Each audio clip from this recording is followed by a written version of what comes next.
بسم الله الرحمن الرحيم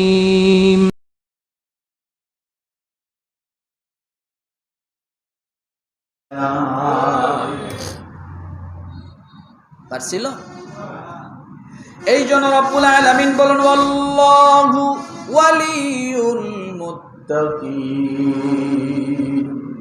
আল্লাহ বলে মুত্তাকিনদের বন্ধু আমি যখন আল্লাহ হয়ে যাই তাদের দুনিয়ার জমিনে আর কোনো চিন্তা পেরেশানি থাকার কথা না।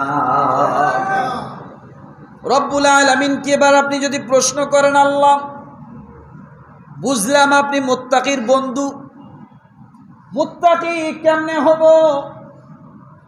সূরাতুল জারিয়াতের 19 নম্বর আয়াতে আল্লাহ মুত্তাকির বন্ধু বললেন।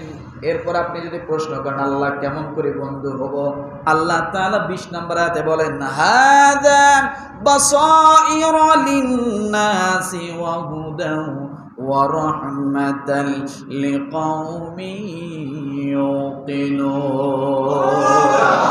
রব্বুল আলামিন ডাক দিয়ে বলেন এটা কোরআন সমস্ত মানুষের প্রকৃত জ্ঞানের সমষ্টি এবং যার দৃঢ় বিশ্বাস রাখে তাদের জন্য পথ নির্দেশ এবং রহমত। কোরআন হলো মানুষের জন্য হেদায়াত। কি বলেন? কোরআন হলো মানুষের জন্য হেদায়াত, কোরআন হলো মানুষের জন্য রহমত। কয়টা? এরপর আল্লাহ বলেন কোরআন হলো মানুষের জন্য উপদেশ।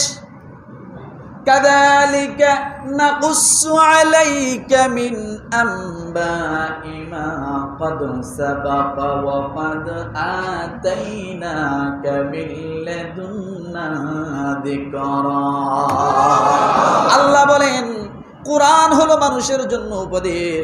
অতএব হাজারো ঘটনা কোরআনের মধ্যে আছে, হাজারো কেচ্ছা ঘটনা কোরআনের মধ্যে আছে। 2000 প্রায় আয়াত কোরআনের মধ্যে কেচ্ছা বলা হয়েছে। আল্লাহ কেচ্ছাগুলো বলে বলে মানুষকে বুঝাইছেন। আল্লাহ সে কথাই বলতেছেন রাসূল আপনি মানুষদেরকে উপদেশ থেকে শিক্ষা গ্রহণ করতে বলেন। আমি আল্লাহ কোরআনকে উপদেশ হিসেবে দিয়েছি। কি হিসেবে দিয়েছি? আল্লাহ বলেন আমি কোরআনকে উপদেশ হিসেবে দিয়েছি। সূরা তাহা 99 নম্বর আয়াত কত? আল্লাহ বলেন এই কোরআনকে আমি উপদেশ হিসেবে দিয়েছি। মুত্তাকি যদি কোরআন খুলে খুলে উপদেশগুলো গ্রহণ করে আল্লাহ বলেন অবশ্যই এটা মুত্তাকির গুণ হবে। বলেন সুবহানাল্লাহ। 26 নম্বরে মুত্তাকির গুণ হলো কোরআন শরীফ খুলবে, কোরআন পড়বে এবং এখানে যে উপদেশগুলো আল্লাহ দিয়েছেন এই উপদেশগুলো কি করবে? মুত্তাকি কি করবে? গ্রহণ করবে। এখন কথা বলবেন হুজুর এটা পড়ার সময় কই, এটা বোঝার সময় কই, উপদেশ গ্রহণের সময় কই? এই জন্য শুক্রবার করে জুমার দিন নামাজের জন্য আপনারা একটু আগে আগে আসেন। আর কোরআন থেকে যে কথাগুলো বলা হয়, কোরআন থেকে যে কথাগুলো শোনেন এগুলো উপদেশ হিসেবে অনেকের জীবনে ফিট করি না। বোঝেন নাই কথাটা? এইভাবে শোনার মাধ্যমেও যদি আপনি কোরআনের উপদেশগুলো গ্রহণ করেন আল্লাহ বলেন এটা হবে মুত্তাকির গুণ। মুত্তাকি ছাড়া কোরআনের উপদেশ কোনোভাবে সে গ্রহণ করতে পারে না। পারে? পারে না। তাহলে কোরআন আমাদের জন্য কি? উপদেশ। আর এই উপদেশগুলো প্রতি জুমায় বাংলাদেশের সব মসজিদে দেওয়া হচ্ছে, তাই না? আমার ভাইয়া 27 নম্বর আয়াত, 27 নম্বর গুণটা হলো যাদের হৃদয় কি পরিশুদ্ধ, যাদের হৃদয় কি যাদের হৃদয় পরিশুদ্ধ তারা মুত্তাকি। রব্বুল আলামিন এই কথা বলার আগে বলেছেন ইয়াউমা লা ইয়ানফাউ মালু ওয়ালা বানুন ইল্লা মান আতাল্লাহা বিকলবিন সালিম। ইয়াউমা লা ইয়ানফাউ মালু ওয়ালা বানুন,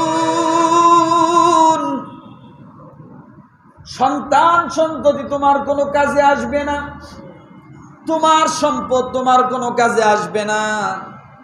গভীর খেয়াল করে দেখেন কত বড় বড় ক্ষমতাধর সন্তান আছে কিন্তু মা বাবার কোনো কাজে আসে না। আছে না নাই? মা বাবার কোনো কাজে আসে না। মরা লাগবে না। আপনি দুনিয়ার জমিনে দেখেন, ভালো করে তাকায় দেখেন, ভারতের জমিনে শেখ হাসিনা কিন্তু তার সন্তানের সাথে দেখা নাই। খালেদা জিয়া দীর্ঘ কত বছর বাংলাদেশে কিন্তু সন্তান আছে, তারেক জিয়া বেঁচে কিন্তু তার সঙ্গে সাক্ষাৎ নাই। আছে না নাই? সন্তান থাকলে উপকার হবে না। আল্লাহ বল ওই সন্তান দিয়ে তোমার কোনো ফায়দা হবে না। শুধু তাই নয়, আল্লাহ বলেন ইয়াউমা লা তামলিকু নাফসুন লিনাফসিন শাইআ ওয়াল আমরু ইয়াউমা ইযিন লিল্লাহ। রব্বুল আলামিন বলেন এটা দুনিয়ার জমিনে শুধু নয়, ওই কিয়ামতের ময়দানে কেউ কার উপকার করতে পারবে না।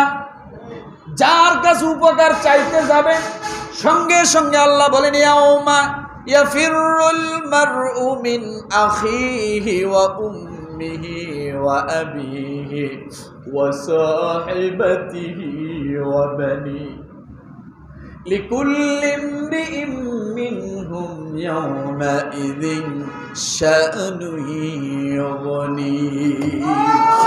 রব্বুল আলামিন ডাক দিয়ে বলেন কিয়ামতের ময়দানে কেউ কার উপকার করতে পারবে না। ইয়াউমা ইয়াফিরুল মারউ মিন আখি, ভাই ভাইয়ের উপকার করবে না। ওয়া উম্মিহি ওয়া আবি, মা এবং বাপ তার কোনো উপকার করতে পারবে না। যার কাছে যাবে তারা অস্বীকার করবে আমার কোনো সন্তান ছিল না। ভাইয়ের কাছে যাবে, ভাই বলবে আমার কোনো ভাই ছিল না। কারণ সেদিন সকলেই নাফসি নাফসি করবে, পরিচয় দিতে চাবে না। কারণ পরিচয় দিলে বিপদ হয়ে যাবে, না জানে আমার কাছে কি চায়। আছে না নাই? এটা তো আখিরাতের কথা। দুনিয়ার জমিনে এমন আছে না নাই? একই এলাকার মানুষ, গ্রামের মানুষ শুনেছে অন্যের কাছে ওই লোকটা আপনার গ্রামের, আর পরিচয় দেয় না। আছে না?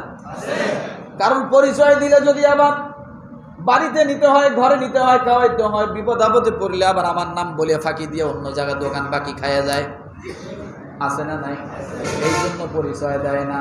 কি জানি কি পরিচয় দিলে কি না কি দেওয়া লাগবে।